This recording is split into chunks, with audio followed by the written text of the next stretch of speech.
है, वीडियो भी क्लियर है। गुड आफ्टरनून, नमस्ते भाई, नमस्ते। स्टार्ट करें अपनी आज की क्लास। मैं अच्छी हूँ, आप बताइए आप कैसे हैं। मैं बायोलॉजी की क्लास डाउनलोड नहीं हो रही है, मैंने आपकी शिकायत पहुंचा दी है टेक्निकल टीम तक। शायद आज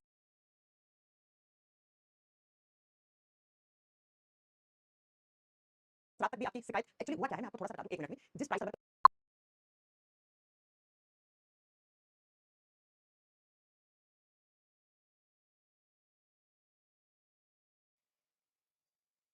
हेलो बच्चों, नमस्ते, गुड आफ्टरनून, वेलकम टू कैरेबिल एप्लीकेशन। आप सभी का कैरेबिल एप्लीकेशन पे बहुत-बहुत स्वागत है भाई। कैसे हैं आप सब लोग?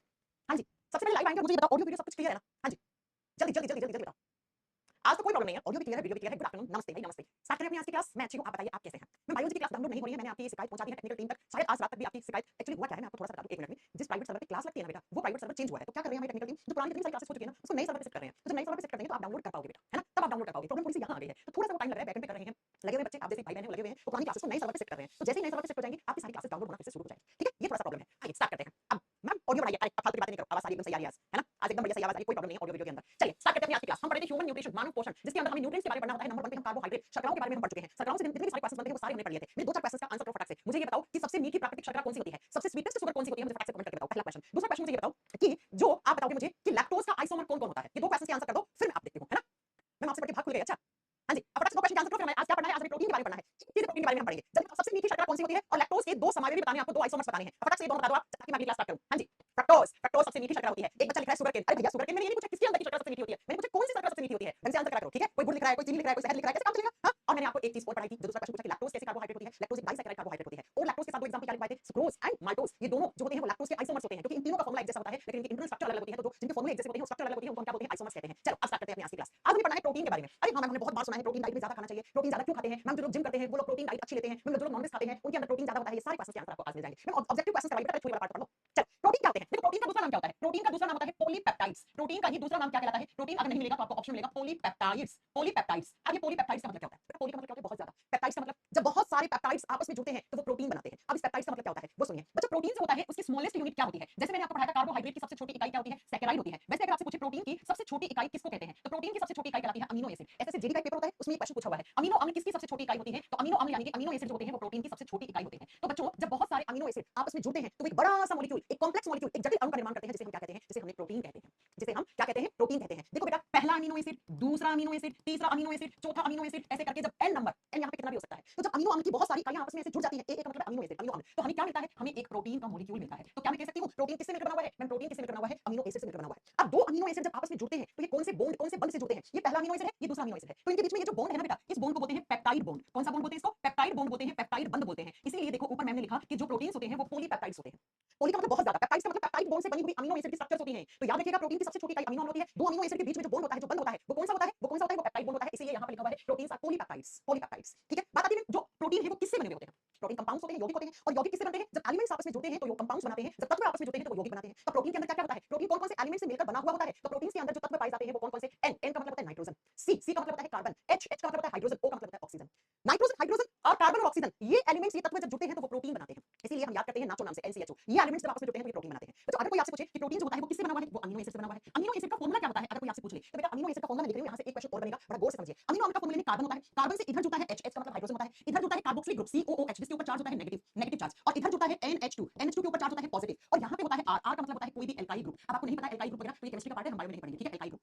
अब आप देखो ये अमीनो एसिड का फार्मूला होता है बच्चों ऐसे। अब इस अमीनो एसिड के फार्मूले में देखो कौन कौन आ रहा है? कार्बन आ रहा है तो मैंने कार्बन लिखा, नाइट्रोजन आ रहा है मैंने नाइट्रोजन लिखा, हाइड्रोजन आ रहा है तो हाइड्रोजन लिखा, H और ऑक्सीजन आ रहा है तो ऑक्सीजन लिखा। तो एलिमेंट्स का नाइट्रोजन, हाइड्रोजन, कार्बन, ऑक्सीजन ये जुड़कर अमीनो एसिड बनाते हैं, और अमीनो एसिड जो होते हैं वो आपस में जुड़ते हैं पेप्टाइड बंध से, तो वो प्रोटीन बनाते हैं। बच्चों ऐसा मॉलिक्यूल जिसके ऊपर पॉजिटिव और नेगेटिव दोनों चार्ज हो, एक ही मॉलिक्यूल, एक ही अणु जिसके ऊपर दोनों चार्ज हो, कैटायन एनायन, ठीक है? देखो पॉजिटिव चार्ज भी है, नेगेटिव चार्ज भी है, तो इसे केमिस्ट्री में कहते हैं एम्फोटेरिक मॉलिक्यूल। तो अगर आपसे पूछ ले प्रोटीन या अमीनो एसिड्स होते हैं वो कैसे मॉलिक्यूल्स हैं? वो एम्फोटेरिक मॉलिक्यूल्स हैं, हिंदी में बोलते हैं उभयधर्मी अणु हैं। और उभयधर्मी अणु क्या होते हैं? ऐसे अणु जिसके ऊपर दोनों चार्ज हो, पॉजिटिव कैटायन और नेगेटिव एनायन, दोनों चार्ज, दोनों आवेश पाए जाते हैं, उसे एम्फोटेरिक मॉलिक्यूल कहते हैं। तो कार्बोहाइड्रेट्स एम्फोटेरिक मॉलिक्यूल्स नहीं होते हैं, प्रोटीन्स एम्फोटेरिक मॉलिक्यूल्स होते हैं, ये बात आपको याद रखना पड़ेगा। ठीक है, इतनी बात समझ में आ रही है आपको? जी हाँ मैम। अब चलते हैं अगली स्लाइड पे। बच्चों प्रोटीन्स भी एनर्जी कंपाउंड्स होते हैं, तो लिख दो these are also energy compounds. ये भी हमें क्या देते हैं? प्रोटीन खाओगे तो हमें एनर्जी मिलेगी, हमें ऊर्जा देते हैं, ये एनर्जी देंगे। बच्चों मैंने आपको पहली क्लास में बताया था, जब ये चैप्टर स्टार्ट किया था, मैंने कहा था कार्बोहाइड्रेट, प्रोटीन, फैट्स, इन तीनों का हमारे बॉडी में मेटाबॉलिज्म होता है, और जिस भी मॉलिक्यूल का मेटाबॉलिज्म यानी चैप्टर होता है उससे हमेशा एनर्जी निकलती है। तो प्रोटीन हमें एनर्जी देगा। कितनी एनर्जी मिलती है? अगर आपने 1 ग्राम प्रोटीन खाया तो बच्चा उससे 4.1 से 4.3 के बीच में कैलोरीज आपको एनर्जी मिल जाती है। प्रोटीन से भी हमें एनर्जी मिलती है। ठीक है, नेक्स्ट पॉइंट, अगला पॉइंट आपको याद रखना है, ये these are organic compounds, these are organic compounds. और ऑर्गेनिक कंपाउंड्स क्या होते हैं? ऐसे कंपाउंड्स, ऐसे यौगिक जिनके अंदर कार्बन पाया जाता है। तो प्रोटीन के अंदर कार्बन होता है कि नहीं होता है? बिल्कुल होता है मैम। तो देखो ये भी कार्बनिक यौगिक होते हैं, ये भी कार्बनिक यौगिक हैं, क्योंकि इनमें कार्बन की प्रेजेंस होती है। इन यौगिकों में क्या पाए जाते हैं? कार्बन पाए जाते हैं, इसलिए ऑर्गेनिक कंपाउंड्स हैं।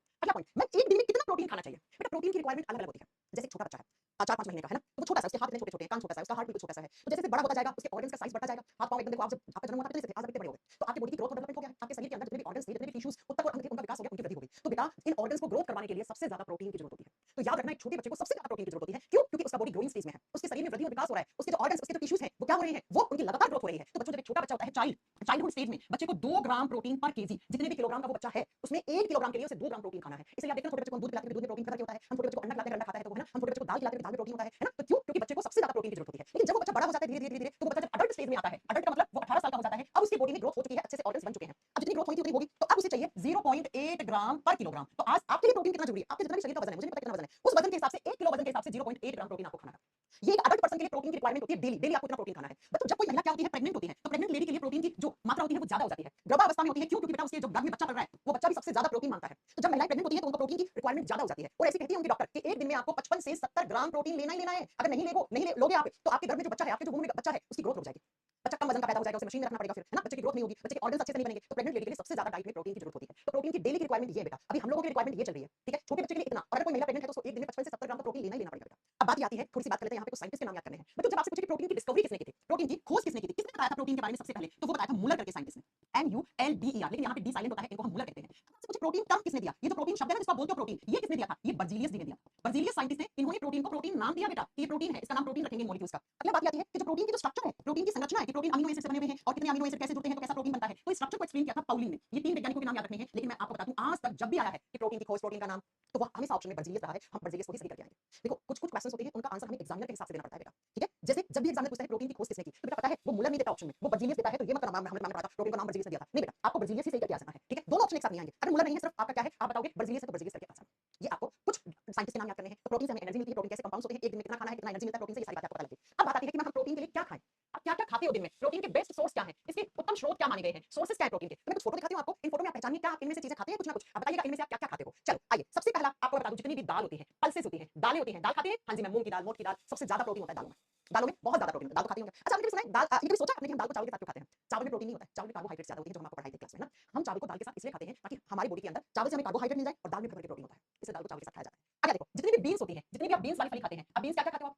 बीन्स के लोबिया खाते होंगे आप, है ना, आप खाते होंगे चना, खाते होंगे राजमा, खाते होंगे, इन सबके अंदर प्रोटीन भर भर के होता है। चने के अंदर ना, चना तो बहुत अच्छा सोर्स होता है प्रोटीन का, काला चना, छोले में भी होता है, चने में भी होता है, लोबिया खाते होंगे आप, राजमा खाते होंगे, इन सबके अंदर प्रोटीन होता है। मूंग में, मोठ में, बाजरे में, इन सब में प्रोटीन होता है। अगला सुनो, जितना भी आप दूध से बनी हुई चीजें खाते हैं, दूध में बहुत अच्छे से प्रोटीन होता है। अब दूध से क्या क्या बनता है? दूध से पनीर बनता है, तो पनीर में प्रोटीन होता है, जी हाँ। और दूध से ही क्या बनती है बेटा? चीज बनती है। चीज जानते हैं आप चीज क्या होती है? हाँ, चीज तो जानते होंगे आप, जो आपके पिज्जा में डाल के खाते हो चीज, लेकिन चीज भी अच्छी होती है, खराब होती है, अच्छी वाली चीज की बात करें। जितनी भी आप ग्रीन पीस खाते हैं, हरी मटर खाते हैं, हरी मटर खा रहे हो, मटर में बहुत अच्छे से प्रोटीन होता है। जितनी भी आप हरे रंग की फलियां खाते हैं, बहुत अच्छे से प्रोटीन होता है। चिया सीड्स खाते हैं, चिया सीड्स अगर आपने सुना तो अलसी के बीज, है ना, फ्लैक्स सीड, चिया सीड, अलसी के बीज, बहुत अच्छे से प्रोटीन होता है। बादाम, आलमंड में बहुत अच्छे से प्रोटीन होता है। इसके साथ मैं आपको बता दूं, अंडे में, एग में, अंडे में प्रोटीन बहुत ज्यादा होता है। अभी अंडे के बारे में डिटेल में बात करेंगे, क्या मेरी बात समझ में आई? सोयाबीन खाते होंगे, सोयाबीन की बढ़िया आती है, सोयाबीन में बहुत ज्यादा प्रोटीन होता है। अगर कोई बच्चा मशरूम खाता है, मशरूम की सब्जी खाता है, मशरूम बहुत अच्छा सोर्स होता है प्रोटीन का। तो दूध से बनी हुई चीजें, मशरूम, सोयाबीन, दालें, साथ में बीन्स, जितनी भी आप बीन्स वाली सब्जियां खाते हैं, आपने अगर चीज खाई है, पनीर खाया है, हरा मटर खाया है, हरी फली जैसे ग्वार की फली आती है, सब्जी बनाते होंगे आप लोग ना, लोबिया की फली आती है, वो खा रहे हो, चिया सीड्स खा रहे हो, फ्लैक्स सीड खा रहे हो, अंडा खा रहे हो, ये सब प्रोटीन के अच्छे सोर्सेज होते हैं बेटा। अब इनमें से कुछ ना कुछ तो खाते होंगे आप। चने में बहुत ज्यादा, मूंग में, चने में, मूंग का चीला बना के खाते हैं, मूंग की दाल खाते हैं, चने का चीला खाते हैं, चने की दाल खाते हैं, सबसे अच्छा प्रोटीन की मात्रा होती है। रसगुल्ला, रसगुल्ले में प्रोटीन होता है, रसगुल्ले में कार्बोहाइड्रेट होते हैं, पढ़ा चुके हैं, ठीक है। तो ये सारी चीजें प्रोटीन की बहुत अच्छे सोर्सेज होते हैं बेटा, ये बेस्ट सोर्स लिखवाए हैं मैंने। अब छोटे मोटे तो और भी चीजों में होते हैं, है ना। एक मिनट रुकना बेटा, ठीक है। तो ये बेस्ट सोर्स है। अब मैं आपको थोड़ी सी अंडे के बारे में बता दूं, और जो लोग नॉन वेजिटेरियन है, ये मैंने वेज बताए सारे सोर्सेस। जो नॉन वेजिटेरियन लोग होते हैं ना, जो नॉन वेज खाते हैं, उनको कभी भी प्रोटीन की कमी नहीं होती। क्यों नहीं होती? क्योंकि नॉन वेज में सबसे ज्यादा प्रोटीन होता है। नॉन वेज का मतलब मांस, है ना, और जो मांस होता है, हमारे शरीर पर जो मांस है, उसके अंदर सबसे ज्यादा प्रोटीन होता है। तो नॉन वेजिटेरियन लोगों के अंदर कभी भी प्रोटीन की कमी होती है। अगर किसी इंसान की बॉडी प्रोटीन की कमी होगी तो पक्का वो वेजिटेरियन होगा। और जो अंडा होता है ना, अंडे के अंदर भी बहुत ज्यादा प्रोटीन होता है। एक अंडा खाता है इंसान तो उसको 6 ग्राम प्रोटीन मिलता है। एक अंडे के अंदर 6 ग्राम प्रोटीन होता है बेटा। अगर आप सोयाबीन खा रहे हो 100 ग्राम सोयाबीन में 40 ग्राम प्रोटीन होता है। इसीलिए कहते हैं जो लोग वेजिटेरियन लोग होते हैं उनके लिए सोयाबीन सबसे अच्छा सोर्स होता है प्रोटीन का। तो नॉन वेज के अंदर भर के प्रोटीन होता है, जो लोग नॉन वेज खाते हैं उनको भी प्रोटीन की कमी हो सकती है। अंडे के अंदर बहुत ज्यादा प्रोटीन होता है, लेकिन जो लोग मेरे तरह वेजिटेरियन लोग हैं वो क्या खाएं? वो दाल खाएं, दूध पिएं, वो सोयाबीन खाएं, वो राजमा खाएं, वो चना खाएं, वो मूंग की दाल खाएं, वो अरहर की दाल खाएं, इन सब के अंदर प्रोटीन अच्छी मात्रा में होता है। ठीक है, चल अब हम बात करते हैं अंडे के बारे में। अंडे से क्वेश्चन आता है एग्जाम में, फिर हम वापस टॉपिक पे आएंगे। तो अंडा होता है ना, ये इसके 3 पार्ट होते हैं। अंडे को आप गर्म करते हैं तो सबसे बाहर वाली जो लेयर आप निकाल के फेंक देते हैं, इसको उतार के फेंक देते हैं, ये सबसे बाहर वाली परत बनी होती है कैल्शियम कार्बोनेट की। ये क्वेश्चन एग्जाम का, अंडे की सबसे बाहर वाली परत का निर्माण किससे होता है? कैल्शियम कार्बोनेट से होता है। फिर अंडे के अंदर का व्हाइट वाला पार्ट निकलता है, ये सफेद वाला भाग। तो अंडे का जो सफेद वाला भाग होता है वो किसका बना होता है? इसमें सबसे ज्यादा प्रोटीन होता है। अंडे के सफेद वाले भाग में सबसे ज्यादा प्रोटीन होता है। यही पे मैं आपको बता दूं, अंडे में प्रोटीन होती है जिसका नाम होता है एल्ब्यूमिन प्रोटीन। तो अगर आपसे एग्जाम में पूछे अंडे के अंदर कौन सी प्रोटीन पाई जाती है, आंसर क्या करोगे? Albumin protein.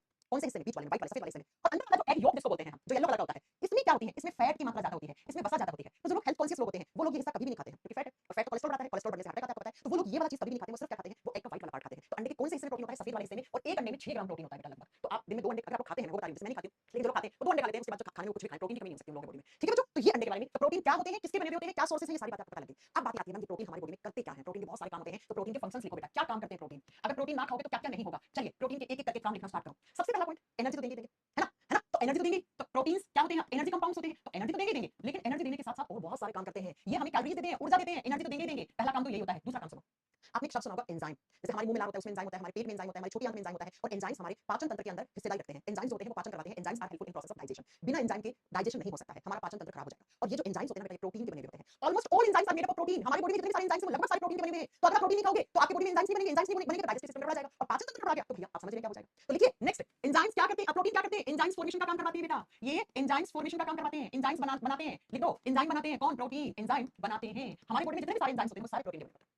अगला सुनो, अगला सुनो, एक शब्द है हार्मोन। हार्मोन जैसे आपने सुना थायराइड हार्मोन्स होते हैं, एपिनेफ्रिन हार्मोन होता है, एक ग्रोथ वाला हार्मोन होता है, हाइट वाला हार्मोन होता है। ये जो हार्मोन्स होते हैं ना, ये भी प्रोटीन के बने होते हैं। अब ये नहीं कह सकते आप कि सिर्फ प्रोटीन के बने होते हैं, नहीं, एंजाइम और जो हार्मोन्स होते हैं ना वो प्रोटीन के बनते हैं, वो फैट के बनते हैं, है ना, लेकिन आपको याद रखना है कि एंजाइम का प्रोटीन का एक काम हार्मोन बनाना भी होता है। तो अगर लिख सकती हूँ मैं, प्रोटीन से हार्मोन बनते हैं, जी हाँ मैम, हार्मोन फॉर्मेशन का काम करते हैं। प्रोटीन का एक काम क्या हो गया, हार्मोन बनाना। और यहीं पे मैं आपको थोड़ा सा और बता दूं, ऐसे हार्मोन जो प्रोटीन से बनते हैं उन्हें पेप्टाइड हार्मोन कहते हैं। तो ब्रैकेट में लिख लो ये चीज, ऐसे हार्मोन जो प्रोटीन से बनते हैं उनको पेप्टाइड हार्मोन कहते हैं। जैसे इंसुलिन बड़ा फेमस हार्मोन है, प्रोटीन का बना होता है। तो प्रोटीन ने हार्मोन बनाया, प्रोटीन ने एंजाइम बनाया, प्रोटीन ने एनर्जी दी। अगला, प्रोटीन का काम होता है मसल्स फॉर्मेशन का। अरे जितनी भी आपकी मांसपेशियां हैं, मांस है, उसको बनने के लिए सबसे ज्यादा प्रोटीन चाहिए। तो लिख दो, मांसपेशियों के निर्माण में सहायक होता है, मांसपेशियों के निर्माण में सहायक होता है। इसीलिए बच्चों जब इंसान का एक्सीडेंट वगैरह हो जाता है ना, और उसका मांस फट जाता है, तो डॉक्टर क्या कहता है कि भैया अगर आप नॉनवेज खा सकते हो तो नॉनवेज खाइए, ताकि आपकी जो जहां पर जैसे मांस फटा है, मांस को प्रोटीन ज्यादा मिलेगा बाहर से। तो अगर आप ऐसी डाइट खाओगे जिसमें प्रोटीन की मात्रा ज्यादा है, तो आपका जो मांस फटा है ना वो जल्दी हील हो जाएगा, जल्दी वापस वो भर जाएगा घाव। इसलिए क्योंकि मांस जो होता है उसमें 70 से 80% प्रोटीन ही प्रोटीन होता है। इसलिए मैंने कहा जो लोग नॉनवेज होते हैं, जो मांस मछली खाते हैं, उनके अंदर प्रोटीन की कमी नहीं हो सकती है, राइट। तो मसल्स फॉर्मेशन का काम, मांसपेशियों को बनाने का काम किसका है, प्रोटीन का। इसलिए जो प्रोटीन नहीं खाते दुबले पतले हो जाते हैं एकदम। उनकी मम्मी बोलती है भाई हम खिलाते तो हैं लेकिन लगता नहीं है इसको। अरे भैया तुम्हें पता नहीं है कि आपको क्या खिलाना चाहिए, है ना। इसलिए आपका बच्चा दुबला पतला है, क्या प्रोटीन नहीं दे रहे हो उसको डाइट में खाने में, आप कार्बोहाइड्रेट्स दे रहे हो, आप फैट दे रहे हो, आपको लग रहा है आपका बच्चा खाना खा रहा है, लेकिन बच्चा फिर भी दुबला पतला पड़ा है क्योंकि बच्चे को आपकी मसल्स को क्या नहीं मिल रहा, प्रोटीन नहीं मिल रहा। ठीक है, चलो नेक्स्ट अगला सुनो, जो प्रोटीन होता है वही हमारी बॉडी में एंटीबॉडीज फॉर्मेशन का काम करता है बेटा। एंटीबॉडीज बनाने में सहायक होता है, लिख दो, एंटीबॉडीज जिसको हिंदी में कभी कभी प्रतिरक्षी भी लिखा हुआ सकता है। ये एंटीबॉडीज कब काम आती है बेटा, जब भी बाहर से कोई इंफेक्शन आता है, कोई संक्रमण आता है, कोई जीवाणु आ गया, कोई विषाणु आ गया, कोई बैक्टीरिया वायरस आता है, तो उसके खिलाफ लड़ाई करती है एंटीबॉडीज। ये हमारी बॉडी के अंदर इम्यून सिस्टम स्ट्रांग बनाने का काम करती है, ये इम्यूनिटी देने का काम करती है। तो ये जो एंटीबॉडीज होती है ना बेटा, किसकी बनी होती है, प्रोटीन की बनी होती है।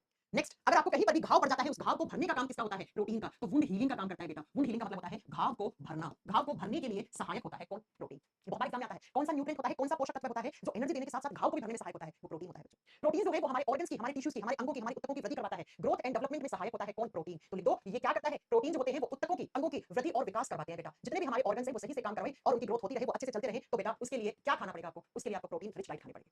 अगर आप प्रोटीन नहीं लोगे तो सोचिए क्या क्या हो जाएगा आपकी बॉडी में। सुनिए, अगर आप प्रोटीन नहीं लोगे तो एनर्जी भी नहीं मिलेगी बॉडी में, एनर्जी की कमी रहेगी, थकान रहेगी, चक्कर आ सकते हैं, ढंग से काम नहीं करोगे। अगला, ना ही एंजाइम बनेंगे, पाचन तंत्र प्रभावित हो जाएगा, ना हार्मोन बनेंगे, तो हार्मोन से तो पूरा बॉडी गड़बड़ा जाएगा, मांसपेशियां पतली रह जाएंगी, शरीर का वजन कम हो जाएगा, दुबले पतले लोगे आप। एंटीबॉडीज नहीं बनेगी, एंटीबॉडीज नहीं बनेगी तो बेटा आपका इम्यूनिटी कम हो जाएगा, रोगों से लड़ने की प्रतिरोधक क्षमता में कमी आ जाएगी, कभी कोई घाव पड़ा तो वो घाव आसानी से नहीं भरेगा, वो देरी से भरेगा, तो और आपकी बॉडी की ग्रोथ और डेवलपमेंट, वृद्धि और विकास रुक जाएगा। क्यों, क्योंकि आप अपने खाने में प्रोटीन नहीं लेते हैं। इसलिए जब भी आप डाइटिशियन के पास जाते हैं तो डाइटिशियन पूछता है सबसे पहला क्वेश्चन, क्या खाते हो खाने में, प्रोटीन प्रोटीन खाते हो कि नहीं खाते हो, है ना। तो ये सारे काम किसके होते हैं, ये सारे काम प्रोटीन के होते हैं बेटा। और प्रोटीन के लिए आपको मैंने सोर्सेस बता दिए, क्या खाओगे प्रोटीन अच्छे से जाएगा बॉडी में।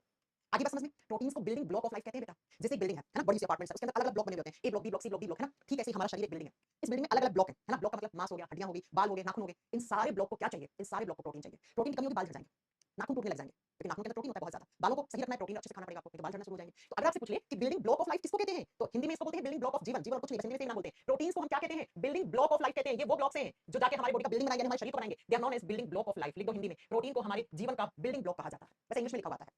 अगर आपसे पूछे ना कौन से न्यूट्रिएंट को बिल्डिंग ब्लॉक ऑफ लाइफ कहा जाता है, तो वो प्रोटीन को कहा जाता है। कार्बोहाइड्रेट, फैट मत करके आ जाना, गलत हो जाएगा। प्रोटीन को कहा जाता है बेटा बिल्डिंग ब्लॉक ऑफ लाइफ। ये हमारे शरीर को बनाने वाले होते हैं, हमारी बॉडी को बनाते हैं, हमारे ऑर्गन्स को बहुत अच्छे से ग्रोथ करवाते हैं, ऑर्गन्स को हेल्दी रखते हैं बेटा। आई बात समझ में, प्रोटीन क्यों जरूरी है डाइट में, कितना खाना चाहिए, क्या करता है प्रोटीन के काम, इनमें से कोई भी काम पूछ ले तो आप आंसर क्या करके आओगे, प्रोटीन। ठीक है जी हाँ, अब आइए अगले पॉइंट पे। मैंने कहा प्रोटीन्स किसके बने हुए होते हैं, आपने कहा मैम अमीनो एसिड के बने हुए होते हैं। ठीक है, अब सुनिए, हमारी बॉडी के लिए, मैं क्या हूं, इंसान हूं, इंसानों के शरीर के लिए 20 प्रकार के अमीनो एसिड की जरूरत होती है। ह्यूमन बॉडी में टोटल 20 अमीनो एसिड प्रेजेंट होते हैं। मनुष्य के शरीर में कुल 20 प्रकार के अमीनो अम्ल पाए जाते हैं। आपसे पूछे मनुष्य के शरीर के लिए कितने प्रकार के अमीनो एसिड चाहिए, 20 amino acids are required for human body. मनुष्य के शरीर के लिए टोटल 20 प्रकार के अमीनो अम्ल की आवश्यकता होती है। अब बच्चों मैं आपको बता दूं, ये जो 20 प्रकार के अमीनो एसिड्स होते हैं, इनको दो कैटेगरी में डिवाइड करते हैं। कहां कहां से, इनको हम दो भागों में बांट देते हैं। एक आता है essential amino acids, essential amino acid, Hindi में बोलते हैं तात्विक अमीनो अम्ल, तात्विक अमीनो अम्ल, या हिंदी में कुछ किताब वाले लिखते हैं आवश्यक अमीनो एसिड, जिनकी जरूरत हमारे शरीर को होती है। आवश्यक या आवश्यकता वाले, आपका आवश्यक लिख लो सिर्फ, जिनकी जरूरत है हमारी बॉडी को, समझाते हैं। दूसरी जो होती है उनको बोलते हैं non essential amino acid, non essential amino acid, Hindi में बोलते हैं अतात्विक, ए लगा दो आगे, अतात्विक अमीनो अम्ल। बच्चों सबसे पहले इनकी परिभाषा सुनो, परिभाषा सुनो बहुत ध्यान से बच्चों। 20 प्रकार के कुल अमीनो एसिड की जरूरत हम ह्यूमन बॉडी को होती है। अब आप सुनिए, कुछ ऐसे अमीनो एसिड होते हैं जो हमारा बॉडी खुद बनाता है। अमीनो एसिड से क्या बनता है, प्रोटीन। अरे सुनो, आपने सुना है हमारे बालों में, नाखूनों में केराटिन नाम का प्रोटीन होता है, कभी आपने सुना है केराटिन बाहर से खाता हूं, नहीं ना, तो ये केराटिन कहां से आया, हमारा बॉडी खुद बनाता है। आपने सुना होगा हमारी हड्डियों में ओसिन नाम का प्रोटीन होता है, कभी सुना है मैं बाहर से ओसिन नाम का प्रोटीन खा रहा हूं, नहीं। कुछ ऐसे प्रोटीन्स होते हैं जो हमारा बॉडी खुद बनाता है। तो जो प्रोटीन, जो अमीनो अम्ल बॉडी यानी शरीर खुद बनाता है, अपने आप बना लेता है, उन्हें नॉन एसेंशियल अमीनो एसिड कहते हैं। और जो मेरी बॉडी ने अपने आप बना लिए, वो बाहर से लेने की जरूरत नहीं है मुझे। वो बाहर से लेने की मुझे जरूरत नहीं है। क्या जरूरत है मुझे? नहीं ना। तो बेटा जो बॉडी खुद बना लेता है, वो वाले हमें डाइट में नहीं लेने होते हैं। ये हम खाने में नहीं खाएंगे तो चल जाएगा काम। क्यों? डाइट का मतलब होता है भोजन खाना। नो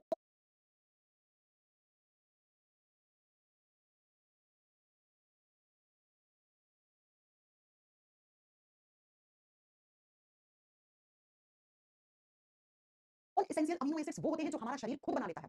और ऐसे अमीनो एसिड की जरूरत हमें बाहर से खाने में नहीं पड़ती है, क्योंकि हमारा शरीर खुद बना रहा है। ठीक है? जबकि बच्चों सुनिए, जबकि यहां से सुनो, एसेंशियल अमीनो एसिड्स वो होते हैं जो हमारा शरीर नहीं बना सकता। ये बॉडी नहीं बना पाता है, ये हमारा शरीर नहीं बना पाता है। अब अगर नहीं बनाता है तो हमें बाहर से खाने पड़ेंगे। ये अमीनो एसिड हम किससे लेते हैं? ये डाइट से ग्रहण करते हैं, ये भोजन से लेते हैं। हम जो खाना खाते हैं उसमें जो अमीनो एसिड खाते हैं वो ये वाले होते हैं। और ये वाले अमीनो एसिड बॉडी खुद बना लेता है। ऐसे अमीनो एसिड्स जो हम डाइट में लेने जरूरी है हमें, वो कितने होते हैं? वो 9। तो 9 एसेंशियल अमीनो एसिड्स होते हैं, याद रखना। ये हम डाइट में लेते हैं, ये बाहर से खाते हैं हम। जबकि प्यारे बच्चों 11 अमीनो एसिड ऐसे होते हैं जो हमारा बॉडी खुद बनाता है। ये हमें डाइट में लेने की जरूरत नहीं है। तो 11 और 9 टोटल कितने हो गए? 20। इसका मतलब एक ह्यूमन बॉडी को 20 प्रकार के अमीनो एसिड की जरूरत होती है। याद रखोगे एसेंशियल क्या होते हैं, नॉन एसेंशियल क्या होते हैं। ये आवश्यक अमीनो एसिड है, इनकी आवश्यकता होती है बॉडी में। इनकी आवश्यकता नहीं होती, बॉडी खुद बनाता है। अब इनके नाम आपको याद नहीं करने हैं बेटा, मैं फिर भी आपको एक स्लाइड दिखाती हूँ, लेकिन आपको नाम याद नहीं करने हैं। नीट वाले बच्चों को इनके नाम याद करने पड़ते हैं। ये रहे बेटा essential and non essential amino acid. आपको नाम मैं बता दूं फिर से, एक दो नाम आपको मैं याद करवाऊंगी, बस वो सुन लो। जैसे देखो histidine, isoleucine, leucine, lysine, methionine, phenylalanine, threonine, है ना, वैलिन, ये वाले। जैसे टायरोसिन, जैसे सेरीन, जैसे प्रोलिन, जैसे ग्लाइसिन, ग्लूटामिन, ग्लूटामिक एसिड, ये सारे अमीनो एसिड होते हैं। लेकिन एग्जामिनर क्वेश्चन क्या पूछता है, इन 20 में सबसे सिंपलेस्ट अमीनो एसिड कौन सा होता है? तो लिख दो नोट डाल के, simplest amino acid is glycine. Simplest amino acid, सबसे सरल अमीनो अम्ल कौन सा होता है? ग्लाइसिन। अब आप ढूंढो इसमें ग्लाइसिन कहां है, इधर है कि इधर है? ढूंढो जल्दी से। सबसे सरल अमीनो एसिड ग्लाइसिन होता है बेटा, ग्लाइसिन होता है। कहां लिखा हुआ है ग्लाइसिन? देखो ये रहा। तो ग्लाइसिन किस प्रकार का होता है? एसेंशियल है नॉन एसेंशियल? ये नॉन एसेंशियल है। ग्लाइसिन हमारा बॉडी खुद बनाता है। तो ग्लाइसिन की स्ट्रक्चर सबसे सिंपल है, सिंपलेस्ट अमीनो एसिड होता है। ऐसे ही यहाँ पर कहीं ना कहीं लिखा होगा आर्जिनिन, ये रहा। ये दूध में भी होता है बेटा, इसकी वजह से नींद आती है। मम्मियां बोलती है ना कि आप रात को सोते समय एक ग्लास दूध पियो तो अच्छी नींद आती है। बिल्कुल सही बात है, क्योंकि दूध में ट्रिप्टोफैन होता है, आर्जिनिन होता है। ट्रिप्टोफैन हो गया, आर्जिनिन हो गया, कि नींद अच्छी लाने का काम करते हैं। गहरा नींद आपकी जो होती है वो गहरी नींद में लेके जाते हैं आपको, अच्छी नींद आती है इनको लेने से। ठीक है बच्चों, ये जो टायरोसिन अमीनो एसिड होता है, ये हमारी थायराइड ग्रंथि में एक हार्मोन होता है, थायराइड हार्मोन। ये थायराइड हार्मोन को बनाने में सहायक होता है। ये हार्मोन वाले चैप्टर में आप आगे पढ़ोगे कि थायराइड ग्रंथि से थायराइड हार्मोन्स बनते हैं, और थायराइड हार्मोन्स को बनने के लिए टायरोसिन नाम का अमीनो एसिड चाहिए होता है, जो हमारा बॉडी खुद बनाता है। ऐसे लेकिन आपको सिर्फ इतना याद रखना है, 20 होते हैं टोटल, 9 एसेंशियल्स होते हैं, 11 नॉन एसेंशियल्स होते हैं। ठीक है, कुछ किताबें 10 लिखते हैं, नहीं आपको 9 11 याद रखना है। ठीक है, सबसे सरल अमीनो अम्ल कौन सा होता है? ग्लाइसिन। बस इतनी याद रखनी है। ठीक है बच्चों, जी हाँ। मैं आपकी आवाज को क्या बोल रही हूँ? आवाज तो बहुत सुंदर, बहुत बेहतरीन आ रही है बेटा। शिखा कुमार, आगे बात समझ में? अमीनो एसिड कितने होते हैं, कितने टाइप के होते हैं, नाम याद नहीं करने हैं आपको, मैं फिर से बता दूं, सिर्फ नीट वाले एमबीबीएस वाले बच्चों को इनके नाम याद करने होते हैं। चलो अब समझ रहा। अब सुनो नेक्स्ट पॉइंट क्या कि मैम आपका वीडियो 1.5 पे देख रहा, मुझे नहीं पता क्या कह रहे हैं सुपा पूरी, है ना। चलो नेक्स्ट, अब मैं आपको कुछ प्रोटीन्स के नाम लिखवाती हूँ, कौन सा प्रोटीन किसमें होता है। जैसे अगर आपसे पूछे हमारे बालों में कौन सा प्रोटीन पाया जाता है, हेयर्स का मतलब होता है बाल, हमारे नेल्स में कौन सा प्रोटीन पाया जाता है, नाखून में कौन सा प्रोटीन, करके आना अल्फा केराटिन प्रोटीन, केराटिन मत कर देना, केराटिन। हमारे बालों में, नाखूनों में, और आपको लिखना है तो आप लिख सकते हैं गाय भैंस के जो सींग होते हैं, हॉर्न, और जो खुर होते हैं उनके, जैसे हमारे नाखून होते हैं उनके खुर होते हैं, इन सब में केराटिन नाम का प्रोटीन पाया जाता है। और जब हमारे बालों में केराटिन नाम के प्रोटीन की कमी होती है तो हमारे बाल झड़ झड़ के टूट टूट के गिरना शुरू हो जाते हैं। केराटिन दो टाइप होता है, अल्फा केराटिन, एक होता है बीटा केराटिन। बीटा केराटिन मकड़ी जो जाला लगाती है ना, मकड़ी जाल, इसको वैबकॉम बोलते हैं, अगर आपने इंग्लिश में वोकैब में पढ़ा हो तो, है ना। वैबकॉम इसका मतलब होता है मकड़ी का जाल। मकड़ी के जाल में बीटा केराटिन प्रोटीन पाया जाता है। मकड़ी के जाल में कौन सा? Beta keratin. Beta keratin. हमारे बॉडी में जो केराटिन होता है वो अल्फा होता है बेटा, ये बात आपको याद रखना है। ठीक है, नेक्स्ट सुनो, हमारी जो हड्डियां होती है ना, बोन्स, बोन्स का मतलब अस्थियां या हड्डियां, हड्डियों के अंदर एक प्रोटीन होता है, वो कौन सा प्रोटीन होता है? Ossein protein. हड्डियों में कौन सा प्रोटीन पाया जाता है? ओसीन प्रोटीन पाया जाता है। हमारा जो मांस होता है, मसल्स होती हैं, मांसपेशियों में कौन कौन से प्रोटीन पाए जाते हैं? तो हमारी मांसपेशियों में पाए जाते हैं actin and myosin. Actin and myosin protein कहां पाए जाते हैं? अगर आपसे पूछे तो क्या करके आओगे? एक्टिन एंड मायोसिन प्रोटीन हमारी मांसपेशियों में पाए जाते हैं। अगर आपसे पूछे खून के अंदर जो प्लाज्मा होता है, प्लाज्मा किसमें होता है? खून में पाया जाता है। हमारे खून में 55% में प्लाज्मा होता है, और उसके अंदर दो प्रोटीन पाए जाते हैं। पहला है थ्रोम्बिन। थ्रोम्बिन, अच्छा बताओ, खून का हिस्सा प्लाज्मा है, तो अगर आपसे पूछा खून में कौन सा प्रोटीन है? खून में प्लाज्मा, प्लाज्मा में प्रोटीन। दूसरा होता है जिसको बोलते हैं फाइब्रिनोजन प्रोटीन, ये हमारे खून में प्लाज्मा में पाए जाते हैं। फाइब्रिनोजन और थ्रोम्बिन प्रोटीन हमारे खून के अंदर जो प्लाज्मा होता है उसमें पाए जाते हैं। अगर आपसे पूछे अंडे में, एग, एग का मतलब होता है अंडा, अंडे में कौन सा प्रोटीन पाया जाता है? Albumin protein. Albumin protein. आपसे पूछे आप दाल खाते हो, दालों में कौन सा प्रोटीन पाया जाता है? पल्सेस, पल्सेस का मतलब होता है बेटा दाल, दालों में कौन सा प्रोटीन होता है? दाल में पाया जाता है प्रोलेमिनस प्रोटीन। ये नाम याद करने हैं आपको, मैम ऐसे ही लिख रही है, ये सारे नाम याद होने चाहिए बेटा आपको। प्रोलेमिनस प्रोटीन। ठीक है, अगर आपसे पूछे इसके अलावा और क्या पूछ सकता है, आपको किसके बारे में पूछ सकता है? आपसे पूछ सकता है नेक्स्ट नेक्स्ट नेक्स्ट पल्सेस हो गया, टमाटर में, हम टोमेटो, टमाटर में कौन सा प्रोटीन पाया जाता है? ल्यूकोपिन। ल्यूकोपिन। ये कुछ प्रोटीन के नाम आपको याद होने चाहिए। और इसी के साथ जो मैं अगला लिखवा रही हूँ, हमारी त्वचा में, स्किन में कौन सा प्रोटीन होता है? तो त्वचा में कोलेजन नाम का प्रोटीन पाया जाता है। कौन सा बच्चों? कोलेजन नाम का प्रोटीन। ये सारे आपको याद करने हैं, सारे नहीं याद करने हैं तो जो जो मैं स्टार कर रही हूँ वो याद कर लेना। बाल, नाखून, गाय भैंस के सींग, खुर में अल्फा केराटिन होता है, हड्डियों में ओसीन प्रोटीन होता है, त्वचा में कोलेजन प्रोटीन होता है, और अंडे में एल्ब्यूमिन प्रोटीन होता है। बस ये याद करना। प्रोटीन एक ही होता है बेटा, प्रोटीनों के नाम है, नाम दे दिए। ठीक है बेटा, प्रोटीन तो प्रोटीन ही होता है, लेकिन उनके नाम अलग अलग हो जाते हैं, तो ये नाम आपको याद करना पड़ेगा। ठीक है, याद कर लोगे। अब मैं आपसे एक क्वेश्चन पूछती हूँ, इन सब में सबसे ज्यादा हमारी बॉडी में पाए जाने वाला प्रोटीन कौन सा है? आंसर बोर्ड पे लिखा हुआ है, मुझे ये बताओ हमारा सबसे बड़ा अंग कौन सा है? Largest fan of career teachers. मैं आपके और अंकुर सर के आशीर्वाद से मेरे घर में भी एक सरकारी नौकरी आ गई है, मेरी बहन बीपीएससी में टीचर बन गई है। थैंक यू बेटा, thank you so much, thank you so much. हाँ सुनिए, बीपीएससी में साइंस पढ़ा होगा आपने ना। सुनिए, क्या आप जानते हैं हमारा सबसे बड़ा ऑर्गन कौन सा होता है? स्किन, त्वचा। Skin is the largest organ, त्वचा हमारे शरीर का सबसे बड़ा अंग होता है। तो त्वचा में जो प्रोटीन होगा वो सबसे ज्यादा मात्रा में पाए जाने वाला प्रोटीन होगा। तो बताइए हमारे बॉडी में सबसे ज्यादा पाए जाने वाला प्रोटीन कौन सा होता है? Collagen protein.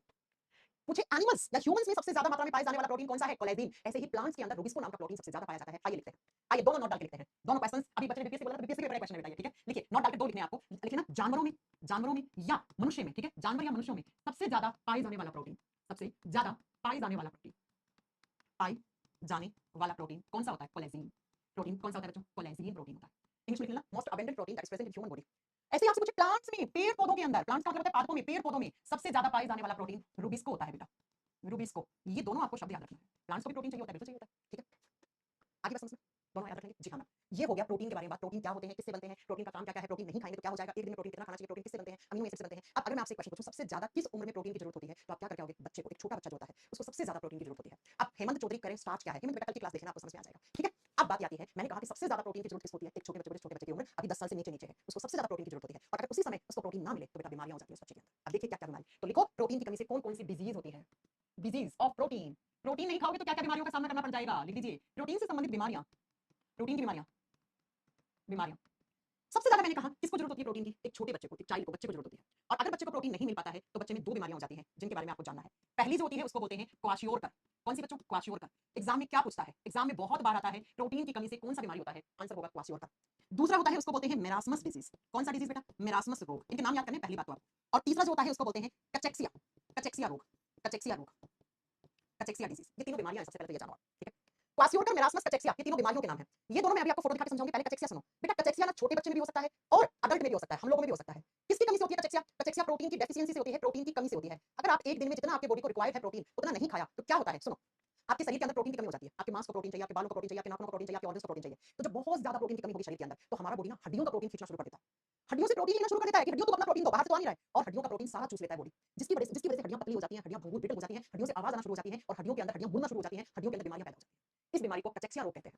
कचेक्सिया में क्या होता है? कचेक्सिया छोटे बच्चे को भी हो सकता है, बड़े इंसान को, हम लोगों को भी हो सकता है। कचेक्सिया एक ऐसा सिंड्रोम है, एक ऐसी स्टेज है जहां पर बॉडी के अंदर प्रोटीन की बहुत ज्यादा कमी हो जाती है। तो जो बॉडी होता है वो प्रोटीन की कमी को किससे पूरा करता है? बॉडी ना प्रोटीन हड्डियों से खींचना शुरू कर देता है और बोन्स का सारा प्रोटीन शरीर खींचना शुरू कर देता है। और अगर हड्डियों के पास प्रोटीन नहीं बचता है तो हड्डियां क्या हो जाती हैं? दुबली पतली हो जाती हैं, हड्डियां हड्डियां ब्रिटल जिसको बोलते हैं भंगूर, और हड्डियों से आवाज आना शुरू हो जाती है और हड्डियां मुड़ना शुरू हो जाती हैं, हड्डियों के अंदर बीमारियां हो जाती हैं। इस बीमारी को कचेक्सिया कहते हैं, ठीक है? इस बीमारी को कचेक्सिया कहते हैं बेटा।